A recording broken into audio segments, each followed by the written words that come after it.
like you could talk. How many people is? I think it's like a few hundred people, like 2,500 a day or something like that. 2,500 people a day with the light.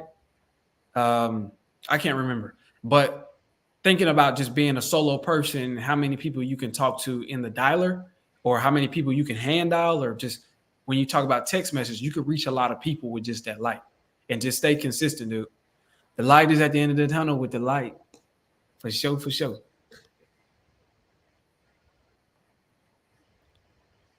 Yeah, for sure, for sure. Hey, my people on IG talking though, man. Uh, they said Wallow said it's 8 billion people too. Wallow probably just listened to Grant Cardone. Yeah, So I said, Byron, do you still use Launch Control? Yes, I do. I'm finna jump on that mug. I'm about to go in on it now that y'all bring it up. I said, Byron, how's the business? Check out my last few posts and you'll see how the business been going. Phil Pop said, what's up, coach? Man, this dude, Phil Pop, was in my class. Now he on the live. So BBE Banks says, my guy, man, we gotta get BBE Banks on the show, man. He been crushing some deals, man. He did some pretty cool stuff. I want to talk to him about that. He said smarter contact is the way to go. I don't know, man. Maybe you got it rolling, but man, they ain't treat me the same way. Self-investment says, I want to get in. Thank you guys. Hey, get in, man. Check out the link in my bio. Jump in the group. Let's run it up. Let's go get some checks, man. But till tomorrow, man, we're gonna be back live, man. We see y'all coming through. Y'all like the video, share our stuff, man. Whenever you see it, I'm posting like 10 times a day. So y'all go share the stuff, man. We're gonna keep pumping out videos, man. We appreciate y'all coming through. Until tomorrow, man. Peace out.